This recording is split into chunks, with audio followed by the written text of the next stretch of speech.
Bonjour à toutes et à tous. Juste quelques mots sur l'association Françoise pour l'art contemporaine. C'est une association qu'on a créée en 2015 pour accompagner les artistes tout au long de leur carrière. Elle s'articule autour de quelques missions qui sont d'abord aider les artistes émergents avec une plateforme dédiée et des appels à projets qui leur permettent à la fois d'être soutenus pour créer une œuvre par le biais d'un concours, mais aussi dans d'autres cas de résidence d'artistes ou autres commandes de mécènes privés ou d'institutions publiques. Ça, c'est la première chose.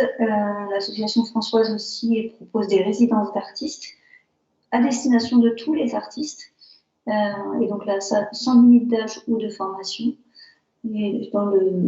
sur le territoire national. Et par ailleurs, et surtout, l'association dispose d'une plateforme digitale qui regroupe aujourd'hui environ 600 artistes de tous âges, avec une grande proportion de femmes néanmoins, et des artistes aujourd'hui qui restent quand même pour le moment nationaux davantage, avec une volonté de s'ouvrir à l'international évidemment, grâce aux différents concours qu'on peut relayer, ou même initier avec notre concours international qui, lui, est supporté tous les ans par un mécène privé et qui doit notamment proposer aux artistes un cahier des charges totalement redéfini chaque année. Voilà pour l'association. Évidemment, cette association a un rôle de plus en plus important pour l'accompagnement de proximité. Et c'est la raison pour laquelle nous avons créé ce collectif culturel de proximité qui a été défendu auprès de l'ADRA, qui est soutenu aujourd'hui par la Direction régionale des affaires culturelles. C'est un collectif qui regroupe des artistes, des acteurs et les collectivités territoriales, dont la vocation est de véritablement pouvoir stimuler, rendre visible en tout cas le territoire ex-Picard, qui est un territoire émergent par rapport à la grande région dans laquelle il se situe aujourd'hui, car vous n'êtes pas sans ignorer que les régions ont fusionné et aujourd'hui l'ex-Picardie et le Nord-Pas-de-Calais et le Nord sont depuis 2014 une seule et même région avec des diversités de publics, de populations, d'attentes aussi et de maturité en termes de dispositifs et processus art visuel. Voilà, en quelques mots. Je reprends la parole, merci Estelle. C'est vrai que quand on regarde donc, le chef-lieu de l'ex-Picardie, on voit donc une proximité évidemment à Paris, donc on est à 95 km, et Lille, on est donc un petit peu plus haut à 141 km, et donc on imagine que cette région ex-Picardie, elle est visiblement et clairement plus proche, elle a une proximité plus importante avec Paris qu'avec Lille. Et c'est aussi pour ça qu'on s'appuie sur certaines de ces villes, certains de ces villages, pour essayer de questionner en tout cas cet enjeu de visibilité et aussi d'isolement dans ces territoires. On a recensé plusieurs témoignages depuis donc, décembre 2020 au sein donc, du collectif culturel de proximité auprès des acteurs et des artistes donc, de cette région. On a su entendre voilà, que la diversité des territoires va créer certaines inégalités. Encore une fois, cette métropole lilloise, capitale des Hauts-de-France, qui est beaucoup moins proche que Paris et donc qui va privilégier peut-être des villes et des villages qui sont plus proches de l'île, et peut-être oublier aussi certaines petites villes qui sont même qui vont jusqu'à être effacées. Un rayon d'action de la capitale de région qui va atteindre difficilement ce territoire. Et enfin, un territoire élargi où les enjeux vont être différents d'une région à une autre. Alors, aujourd'hui, on a le plaisir donc d'accueillir l'artiste sculpteur Diane de Longmare, qui se situe donc au manoir du Plessis-aux-Bois depuis à peu près 25 ans. Alors, le Plessis-aux-Bois, c'est un hameau de Vauciennes, et comme on peut le voir sur cette carte, on est vraiment, vraiment limitrophe donc entre l'Oise et l'Aisne. C'est vrai qu'on voit qu'on est bien dans l'Oise, mais on a quand même cette proximité avec l'Aisne. On est donc à peu près 2h20 de Lille, donc on a quand même une sacrée route pour arriver jusqu'à la capitale de la région. De Paris, on est à 1h30, on a cette proximité. Plessis-aux-Bois, c'est donc assez proche donc, de Crépy-en-Valois, on est à 16 minutes. Et enfin, nous sommes donc à 12 minutes en voiture, tout ça évidemment, de Villers-Cotterêts. Ce qu'on peut voir donc à droite, c'est le manoir en question. Donc le manoir qui est construit par la famille de Noé dans une enclave de la forêt de Ré, à proximité de Villers-Cotterêts. Au XVIIIe, donc le manoir appartient à l'abbaye royale de Notre-Dame de Longpont et l'ensemble est vendu comme bien national à partir de la Révolution. Alors, nous passons donc à notre artiste, à notre sujet principal de cette présentation, Diane de Longmare, qui est donc artiste sculpteur, qui travaille donc au manoir du Plessis-aux-Bois et qui y vit. Donc née en 1961 à Paris, puis quelques années à Washington DC aux États-Unis. En 1981, Diane entre à l'École nationale supérieure des beaux-arts de Paris en atelier de dessin. C'est assez intéressant de le pointer. C'est un atelier à mort donc pour le dessin. Puis ensuite une passion vers la sculpture qui s'est créée au fur et à mesure. 1982-83, The Art Students League à New York, donc un retour aux États-Unis. Et puis, depuis donc, 1989, Diane vit à la campagne en France.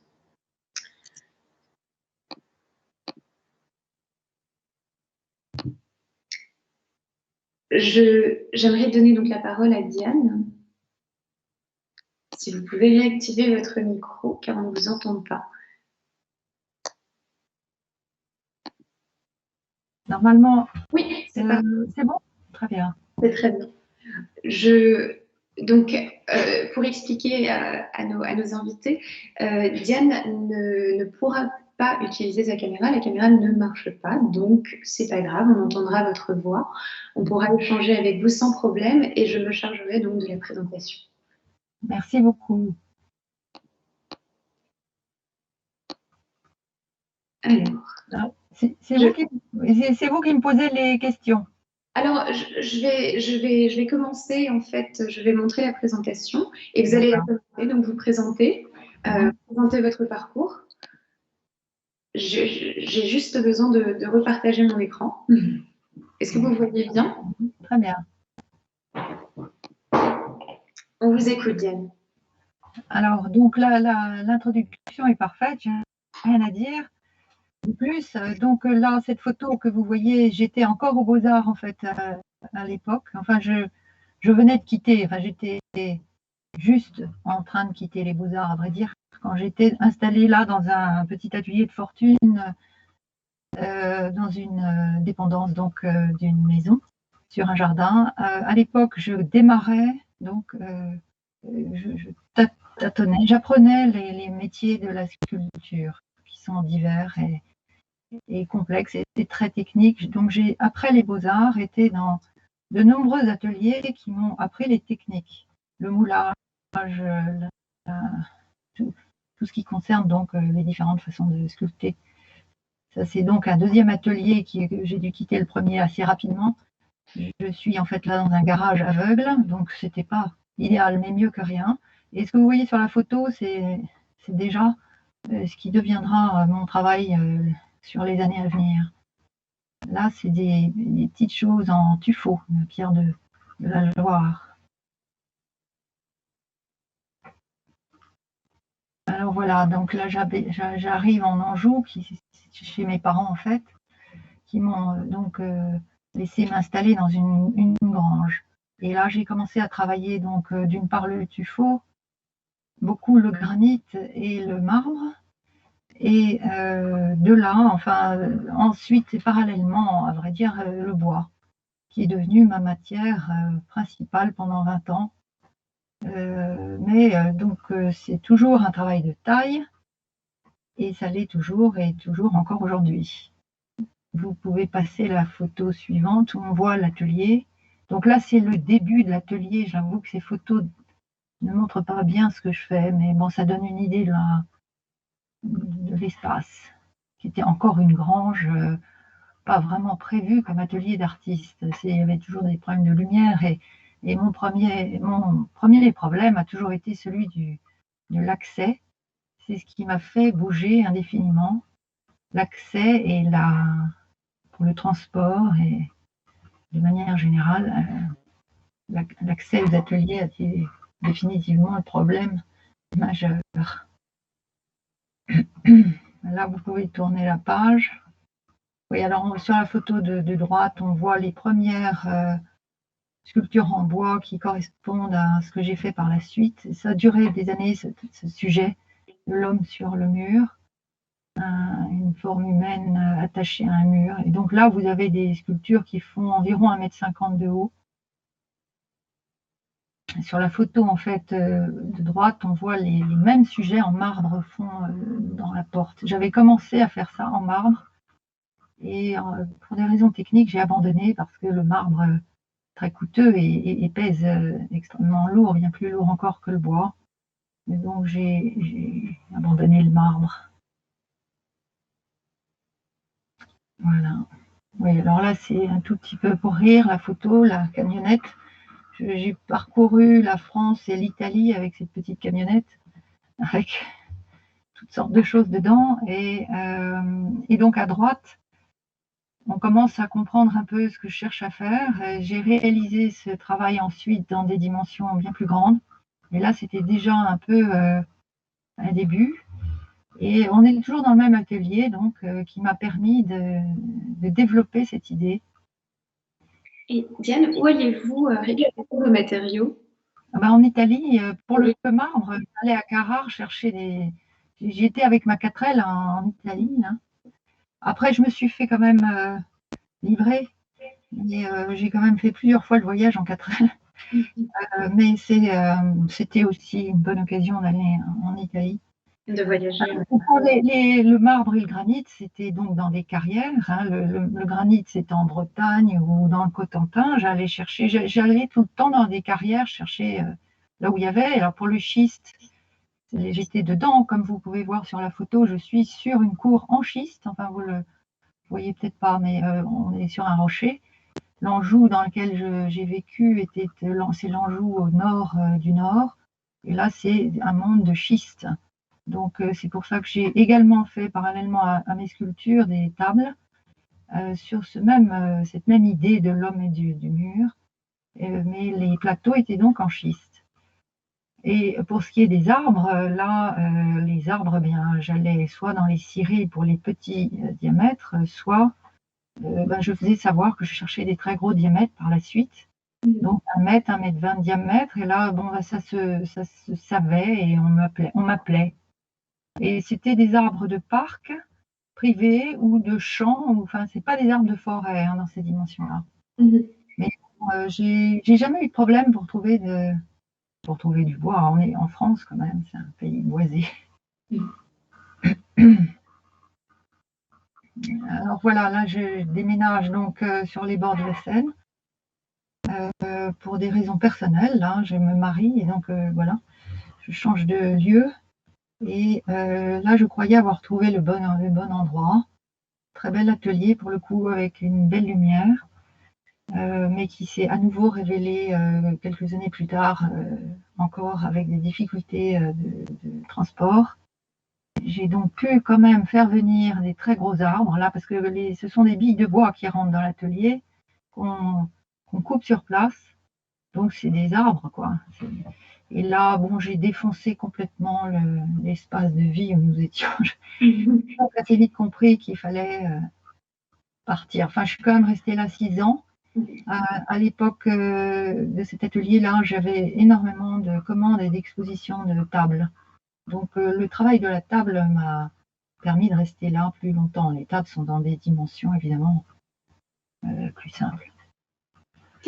Diane, qu'est-ce qui vous a attiré par le monument dès la sortie de l'école, en fait? En fait, c'est souvent très difficile d'expliquer exactement, mais le sujet qui m'intéressait avait assez vite compris comme ayant du sens en étant dans des dimensions hautes. Parce que quand je l'ai travaillé en petit, en moyen, en grand et à 2,50 m, et il a fallu que j'aille à 2,50 m pour que cela ait du sens. C'est un peu difficile à expliquer, mais ça devait avoir cette taille-là. Mais j'ai mis des années à comprendre parce que, en plus, comme c'est un travail où c'était un groupe de sculptures, donc à chaque fois, il fallait que j'en fasse au moins 6 ou 8. Un nombre impair, c'est mieux d'ailleurs. Et à la fin du compte, je me rendais compte que ce n'était pas la bonne dimension. J'ai tâtonné parce que j'ai fait même plus grand, vous ne les avez pas vus, mais j'ai fait 2 sculptures de 3 mètres de haut et c'était trop grand. J'ai donc trouvé la proportion, celle qu'on voit là sur la photo, fait 2,50 m. Et ça va. Je ne sais pas trop vous expliquer. C'est un bon rapport par rapport à l'homme, par rapport à une espèce de... Il y a un ensemble qui se tient à cette dimension-là, mais c'est physique. C'est physique, c'est visuel. J'ai pas d'autre explication à vous donner. Et quelles étaient les réactions de votre entourage à l'époque? J'ai vu que je suis toute petite et un peu menue. C'était d'abord la surprise de comment elle fait. Ensuite, les sculptures ont eu un impact certain, c'est-à-dire que j'ai été très, très vite, on m'a demandé de les exposer. Elles ont été exposées de nombreuses fois évidemment que dans des lieux publics, des parcs de musées ou des lieux, ou comment ça s'appelle, des fondations là, aux Pays-Bas. J'ai exposé 3 fois là-bas. Comment dire? Des sculptures qui étaient nécessairement à l'extérieur. Vous aviez... toujours? Non, alors, une fois, on a exposé ces sculptures à l'intérieur, dans le centre Jean Legendre de Compiègne. Oui. Et je me souviens encore du transport, hein, parce que ça a été fantastiquement compliqué. Mais on y est arrivé, et d'une certaine manière, je crois que c'est là que je les ai vus le mieux exposés, parce que c'est en fait, curieusement, c'est beaucoup mieux à l'intérieur dans un lieu clos, parce qu'en fait, c'est très intime. Ça a beau être grand, ça est fait pour être dans un lieu qui fait à peine 60 mètres carrés. Parce que je les dispose d'une manière telle, elles sont très près les uns des autres, c'est un espèce de déambule, et elles ne doivent pas du tout être... souvent, malheureusement, on les a exposées dehors, dans des lieux immenses, comme à Saint-Jean-des-Vignes, c'était spectaculaire, mais dans le fond, elles sont... Vous voyez, c'est toujours un peu secret, vous voyez, sur la photo de gauche, il y a quelque chose d'un peu mystérieux qui perd de son sens quand on est dehors. En fait, je les préfère à l'intérieur. Mais il y a le poids, ça fait 2 tonnes chaque morceau, il y a énormément de problèmes pour être à l'intérieur. Ouais. Et en parlant de logistique, est-ce que vous pouvez nous parler justement de cette porte qu'on voit à droite? Alors voilà, mais j'ai dû la faire. Je me suis donné beaucoup de mal pour que cet atelier dans les bords de la Seine devienne, je pensais, l'atelier que je pensais garder toute ma vie, à vrai dire, mais bon.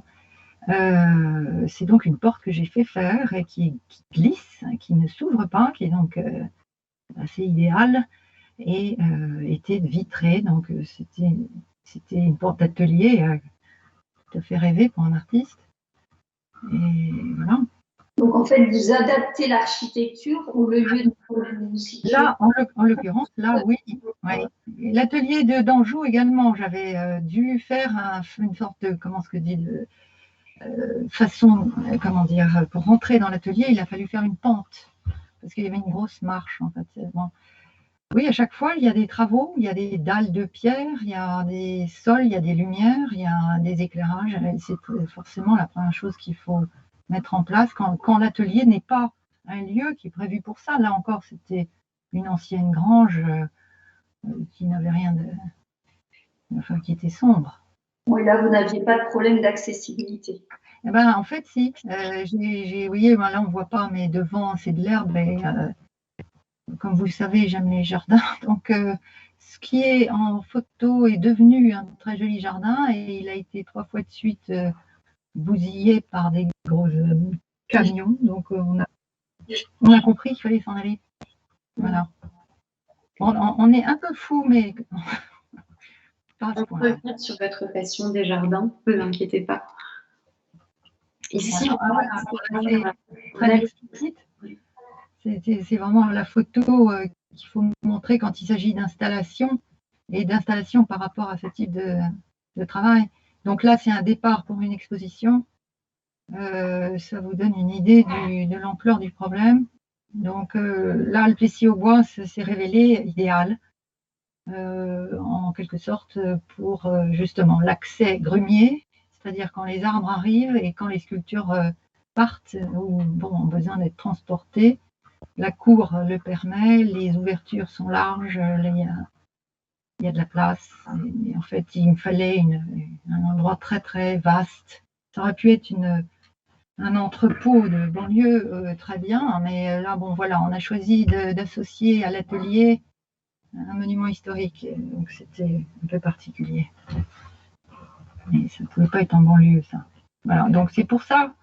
En fait, les raisons pour lesquelles nous sommes arrivés au Plessis-au-Bois sont effectivement d'abord l'atelier et son accessibilité, ensuite le manoir du Plessis-au-Bois lui-même, qui est un très bel endroit, et également le fait que ce soit entièrement clos de mur. Donc là, notre projet de jardin pouvait se réaliser. Donc les trois conditions étaient réunies, c'était une grande chance.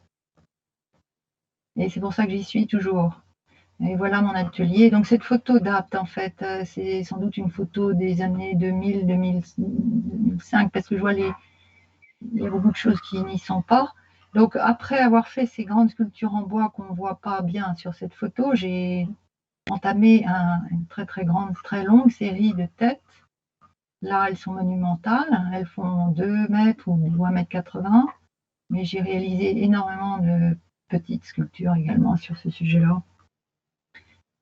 Et là, bon, il faut comprendre les problèmes éternels problèmes de transport, etc. Parce que ces têtes ont été souvent exposées également. Donc, partir, revenir, sans tout casser à chaque fois. Et vous avez fait appel à qui pour le transport? Ah ben alors, soit c'était moi qui m'en occupais, soit c'était pas moi. Si c'était souvent quand c'est des institutions publiques, ils ont leur transporteur. Après, je suis ravie quand je n'ai pas à m'occuper de ce problème. Ça m'est arrivé une fois et je me suis rendu compte à quel point c'était compliqué, mais ce sont des transporteurs habilités parce qu'il y a d'une part savoir-faire, mais il y a un gros danger. Hein, donc ce sont des transporteurs qui sont habitués à ça.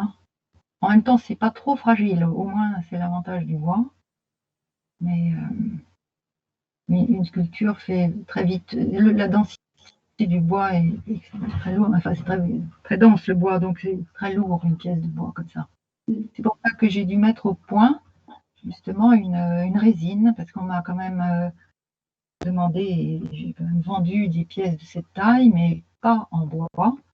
Et j'ai donc dû mettre au point une résine qui a l'aspect de l'ardoise, parce que je charge la résine de poussière de schiste, qui lui donne l'aspect de la pierre, et qui est donc une sorte de marque de fabrique. Et j'ai donc réalisé de nombreuses fois les moulages de ces grosses pièces pour ou les vendre, ou même justement les exposer dans des lieux où on ne peut pas faire rentrer des choses lourdes. Je vous propose qu'on les découvre tout de suite.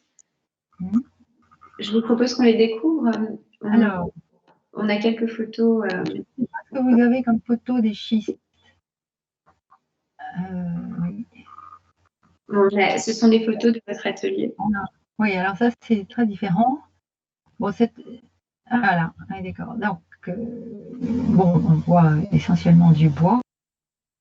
Oui. Est-ce que vous voyez, celle-là a été justement moulée? Non, on ne voit pas le résultat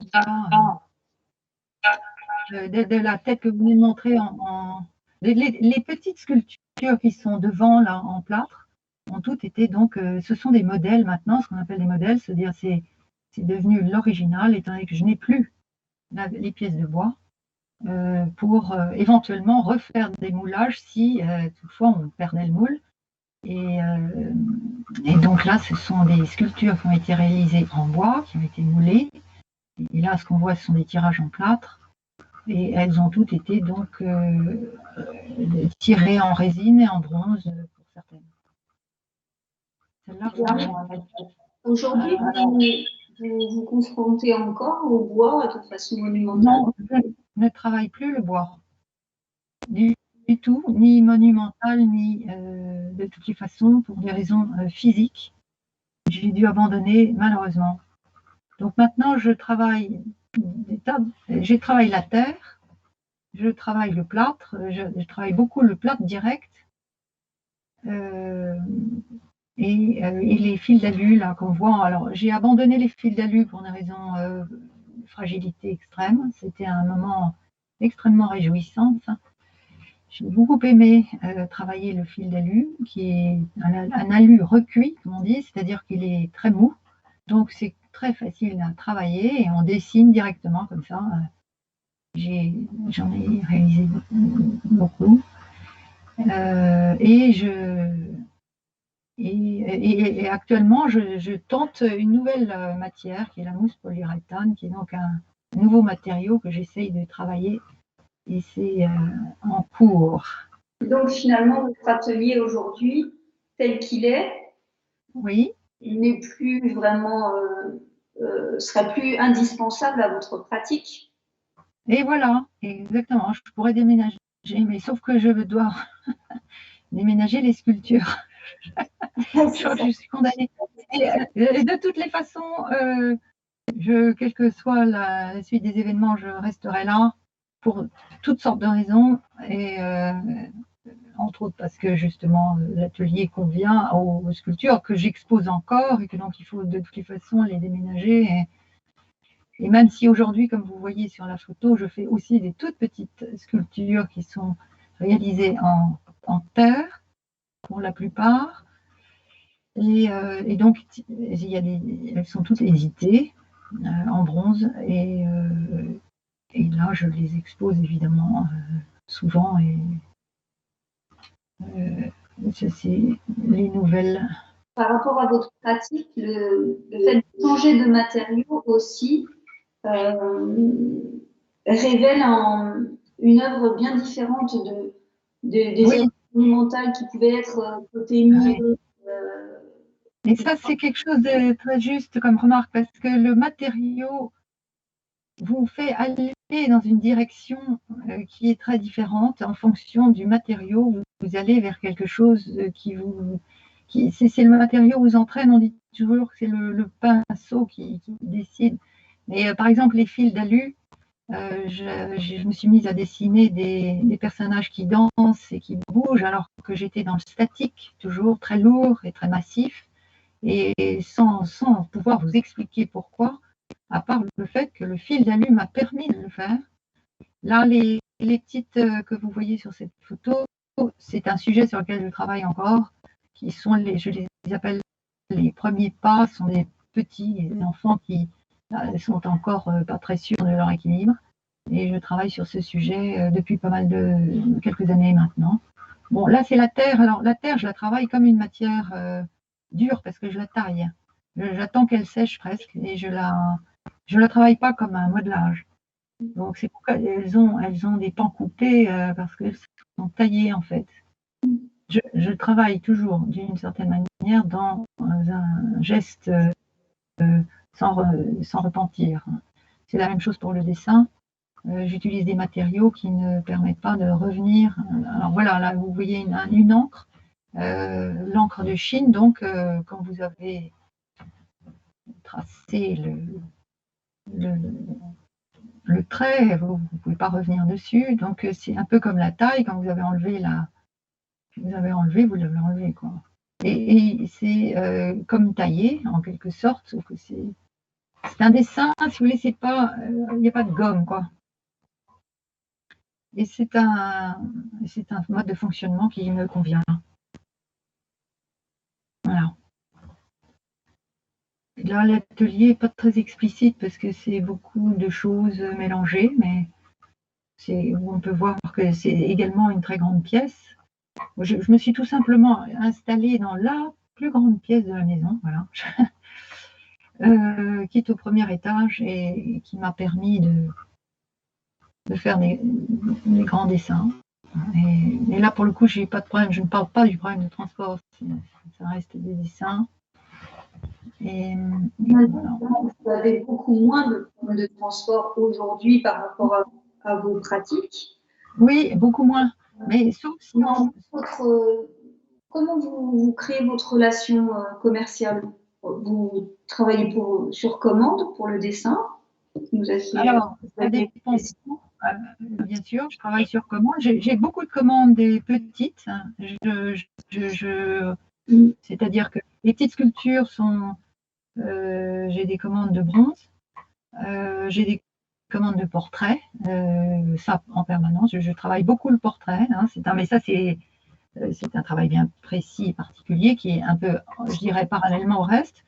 Et les sculptures, on me commande des pièces, par exemple des tirages en résine. Quelqu'un voit une sculpture en bois et me la commande en résine.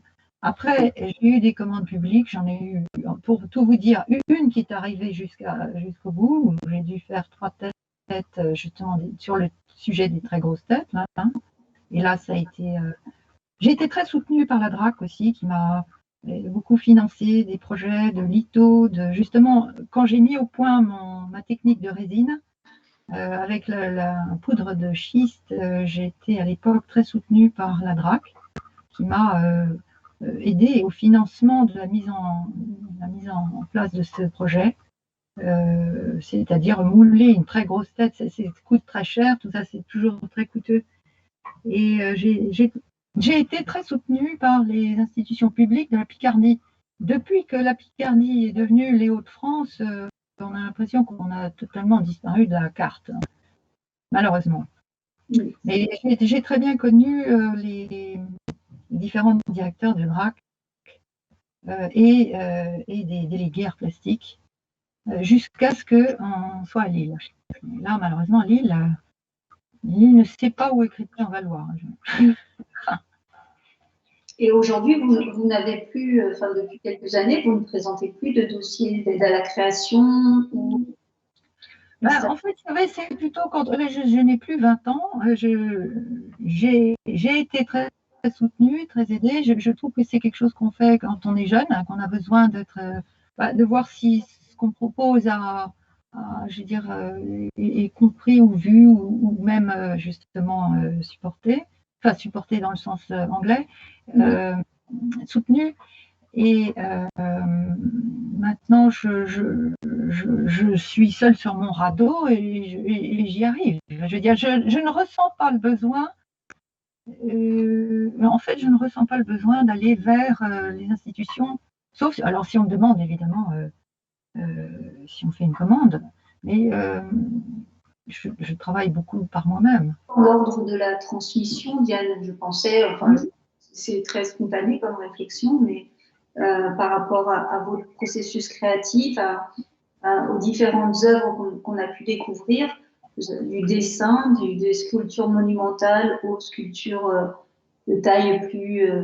très petite, on va dire. Très petite, oui. Je ne crois pas avoir vu de catalogue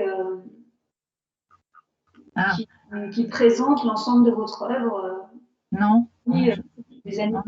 Il y a eu des parutions, mais en très peu d'exemplaires, à l'occasion d'expositions où là il y a eu des éditions qui récapitulaient, mais c'était il y a eu une 50aine de livres et ils sont forcément tous partis là. Je pense que c'est Récemment, le dernier, il date de 2017, effectivement, il n'y a pas eu de choses depuis. quelque chose que la région pourrait soutenir.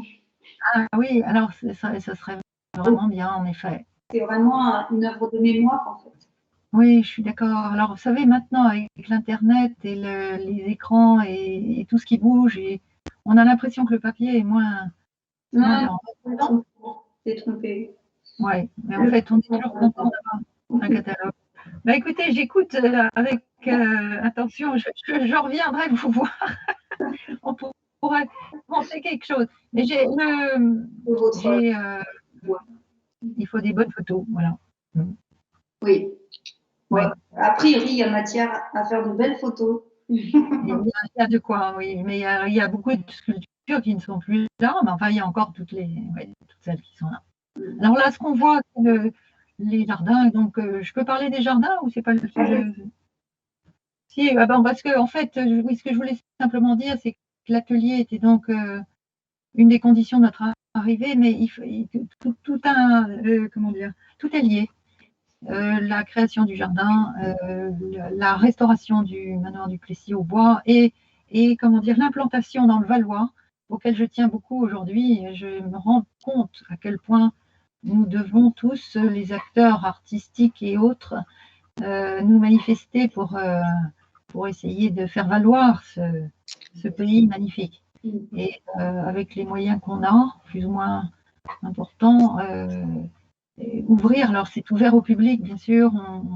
Oui, alors ce que je peux dire, c'est qu'on a voulu faire connaître, faire connaître. Bon, le jardin, les gens viennent pour le jardin, ils veulent voir les ateliers. Les gens qui viennent voir l'atelier, ils veulent voir les jardins. Bon. Et ça, c'est 20 ans de travail. C'est incroyable, si vous voyez la photo que vous voyez là, et aujourd'hui, la différence est stupéfiante. Tout à 1,50 m de haut, là, maintenant, avec la pluie. Ouais. Donc, on a créé ces jardins avec mon mari, là. C'est vraiment un travail à 4, en fait. Nous parlons en détail de ces jardins, parce que ce sont 7 jardins, il me semble. Oui, il y a les 7 jardins, c'est-à-dire qu'on est clos de mur et on a restructuré l'ensemble avec des hautes haies qui ont formé donc les espaces et dans lesquels on découvre donc les jardins qui sont un peu cachés par ces grandes haies qui sont donc hautes de 3,50 m. Voilà, là on voit un peu. Et ces jardins sont effectivement comment dire, sur l'idée des 7 jours de la création du livre de la Genèse, donc c'est une sorte d'illustration. Et la création, c'est aussi la renaissance, l'ouverture au monde, et aussi par le fait que je sois sculpteur, tout ça tient, et tout ça est lié. Donc c'est un univers qui pour moi est forcément très porteur. Bon, c'est un travail constant. Quand je ne suis pas là, je suis en train de travailler ailleurs, mais c'est un lieu où j'ai la chance de pouvoir vivre et qui me permet de faire des choses et de travailler, j'espère bien. Et en travaillant la matière différemment, puisque vous nous avez parlé de vos sculptures en terre, donc en terre sèche. Et là, on a aussi un autre rapport à cette même matière. Ah oui, c'est la terre, là, oui. Bien sûr. Ben, on a les doigts sales de toutes les façons. Mais c'est une façon d'exprimer les choses. Alors, je suis dans le visuel. Et parce que vous êtes aussi dans la sculpture directe. Oui, complètement. Et donc, il y a aussi ce rapport aussi à la nature directe où on a... Oui. On dépend, il y a beaucoup de choses qui sont aléatoires, mais qui se font au fur et à mesure qu'on avance. Ouais. Et ces enclos, parce que c'est vrai qu'on a parlé du thème de l'isolation, enfin de l'isolement, pardon, de l'isolation. L'isolement au cours de ces années. Mais pour vous, j'imagine que l'isolement, c'est pas la même approche, puisque c'est vrai que vous vouliez comment dire, cet espace aussi reclus, hein, d'une certaine façon. Oui. Oui, mais pas moralement. Hein. Là, je suis Claude Mur, je suis dans un lieu clos, entouré de murs et donc entouré de forêts aussi. Là, on ne s'en rend pas compte, mais on est en fait dans une forêt et d'une certaine manière extrêmement protégé du monde extérieur, mais très ouvert au monde. Nous sommes ouverts au public et nous organisons des expositions également ici. C'est un rendez-vous annuel depuis 20 ans maintenant et qui est important. Et donc on est à la fois clos, à la fois protégé, mais très ouvert à un monde choisi, bien sûr. Mais j'avais été très intéressée par la dernière interview que vous avez faite où j'ai oublié son nom là, Isabelle Cavalieri, qui parlait de son rapport aux gens du village. Oui. Et c'est très important, effectivement. Et moi, je n'ai pas d'enfant, justement. J'ai entendu ce qu'elle disait. Et donc, on a dû, pour se trouver un lien, pour trouver un moyen de, justement, l'ouverture, le jardin, il y a un potager ici. Donc, je beaucoup essayé de me faire connaître auprès des uns et des autres dans le village, mais le tout petit hameau du Plessis-aux-Bois, où nous sommes à peine une trentaine. Et en effet, c'est pas simple parce que, bon, d'accord, j'habite pas une maison les gens sont parfois un peu intimidés, mais j'ai tout fait pour justement créer des liens. Et maintenant, bon, vous me direz, ça fait 25 ans.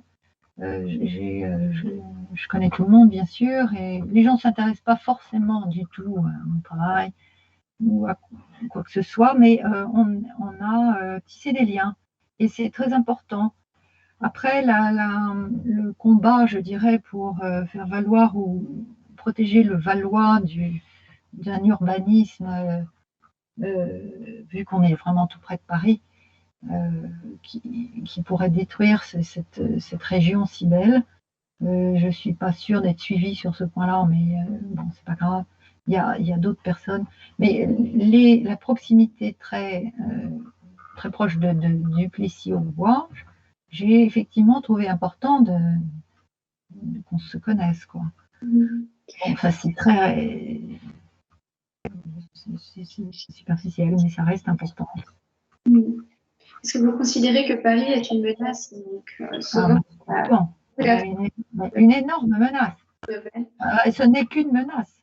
Paris n'est qu'une menace. C'est énorme la menace. Paris va engloutir tout ce qui est autour d'elle. Et si on ne fait pas tout ce qu'il faut pour protéger, se faire valoir, voilà, je vais être refuge, vous voyez, je vais devenir un refuge, LPO, Ligue pour la protection des oiseaux. J'essaye d'être sur tous les plans autant que possible, mais sans m'engager, je ne suis pas du tout engagée politiquement, mais je suis tout à fait consciente du danger, c'est sûr. Paris ne pense qu'à elle. Et alors, si vous voulez, nous, on est juste un terrain plat qui est très intéressant pour être construit. Alors, heureusement que les forêts sont notre trésor.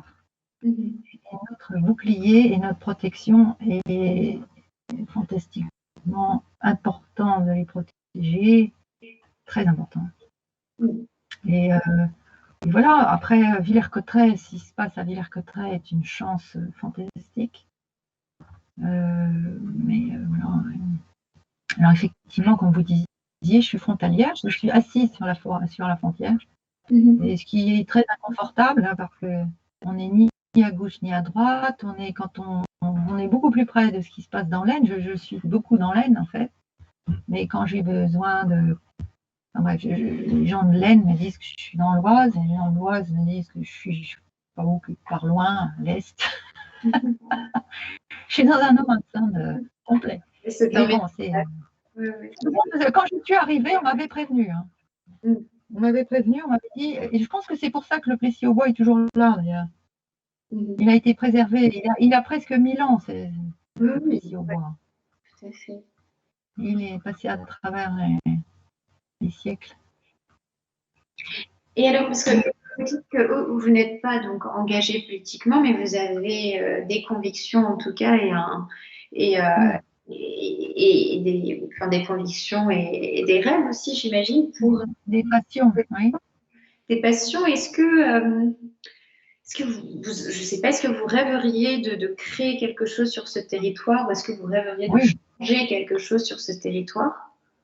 Ah bah, changer ou maintenir ou faire en sorte que ce soit faire valoir, faire comprendre la qualité et la beauté de cette région, le Valois. Je parle du Valois, c'est-à-dire pour aller très vite, c'est Soissons, Senlis, Compiègne-Meaux, c'est pas tout à fait ça, mais enfin, en gros, et c'est une région qui est merveilleusement préservée encore, grâce à l'agriculture et aux forêts.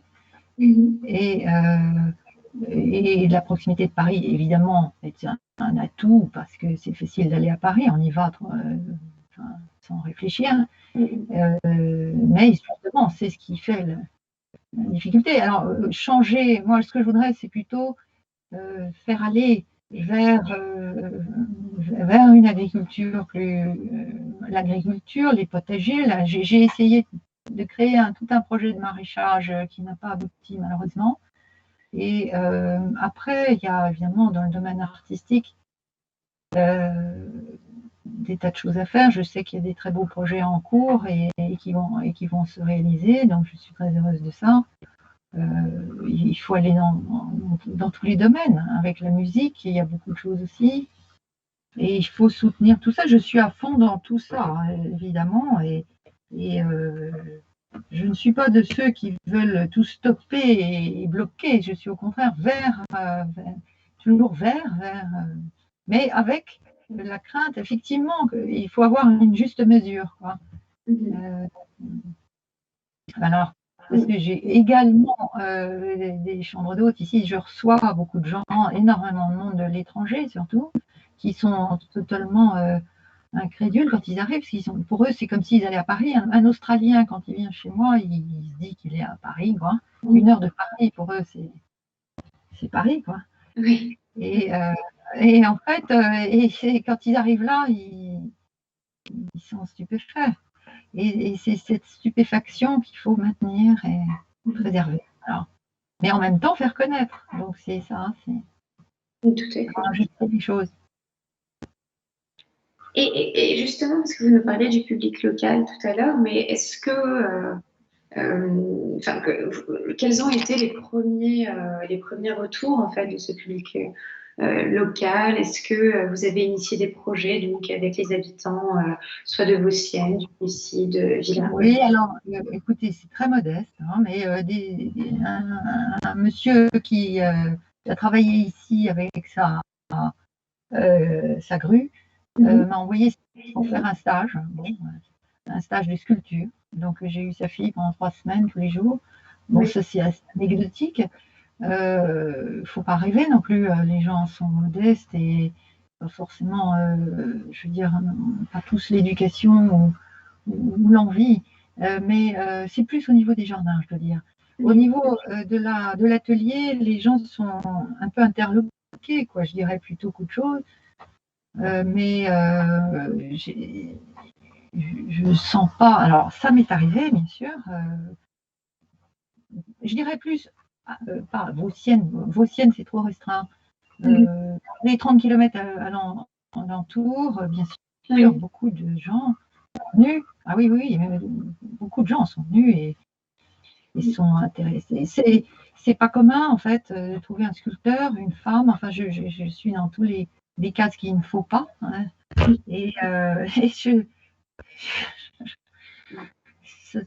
ça paraît curieux, en fait. Alors, ça intéresse ou pas. Mais je ne peux pas dire que je fasse des émules ou je ne crois pas, mais je suis contente de faire connaître déjà. Mais maintenant, je ne peux pas vous dire trop comment ça s'appelle, s'il y a un impact réel. Je ne sais pas. J'ai entendu quelqu'un, là, il y a 2 jours, me dire qu'il s'était lancé dans un potager de carré comme le mien. Ah oui. Donc, je me rends compte. Ah oui, le Villers-Cotterêts, tout simplement. Au château, ils sont en train de faire un potager sur le projet du Plessis-au-Bois. Donc, Ah oui, d'accord. je suis très flattée. C'est Et ça, c'est Bettina Kenyo qui s'est lancé. Alors, ils sont venus prendre des mesures. Et je suis embêtée parce que j'entends mon chien aboyer. Il y a... Attendez, quelle heure il est là? Non, ça va, 4 heures. reste 5 minutes. On ne sait pas. En fait, quelquefois, on ne sait pas ce qui se passe. Hein. Les gens viennent, ils ne vous expliquent pas tout. Et après, il se passe peut-être quelque chose. Alors, par contre, j'ai un jeune homme qui vient très régulièrement passer l'après-midi avec moi, avec qui on dessine. Alors, je lui apprends rien, mais il est lui-même maintenant dans une école de dessin à Reims. Et donc maintenant, on a notre rendez-vous tout l'été. Il va venir au moins une fois par semaine. Bon, je connais ses parents. C'est difficile de savoir en fait vraiment quel est l'impact. C'est vrai, oui. Oui, oui. Diane, il ne nous reste pas beaucoup de temps, donc on va conclure. Oui. En tout cas, voilà, on tient à vous remercier l'artiste Clément Borderie, qui est originaire de Senlis, qui nous expliquera donc, tout son processus de création, donc, initié donc, depuis Senlis jusqu'à Paris et aujourd'hui à l'international. Kat Loret nous fera également une présentation de ses œuvres. Et enfin, jeudi 8 juillet 2021, on accueillera Rachid Boukarta, plasticien, donc, qui nous présentera son œuvre et qui nous expliquera donc son installation à Amiens. Il ne nous reste que 2 minutes, donc je vais faire très vite avant que ça se coupe. Nous avons donc les prochains ateliers découvertes cette fois-ci, donc en physique, à la Fondation française. Nous avons eu donc la participation de plusieurs personnes le 26 juin pour l'atelier gravure avec Teresa Lockman. Ce samedi, nous avons donc Camille Mercandelli Park pour nous faire une démonstration de lac. Et enfin, le 10 juillet, il y aura l'atelier dessin avec Sophia Fassi. Toutes les réservations se font par téléphone, donc au 07 88 72 35 68, pardon, 15 68, ou sinon, toutes les informations se retrouvent donc sur françoiseartmemo.fr. Enfin, donc, je vous représente la programmation 2021-2022, où nous allons donc exposer les artistes internationaux installés en couple sur le territoire des Hauts-de-France. Du 19 septembre au 27 novembre, nous aurons donc le plaisir d'accueillir Isabelle Cavalier et Jörg Langhans, puis Kat Loret et Clément Borderie du 3 février au 30 avril 2022, et enfin Georgia Rosso et Raoul Ilaramondi du 12 mai au 22 juillet. Donc voilà, je vous remercie encore à tous et à toutes d'avoir participé à cet atelier avec Diane de Montmar et je vous dis à bientôt. Au revoir. Au revoir, merci.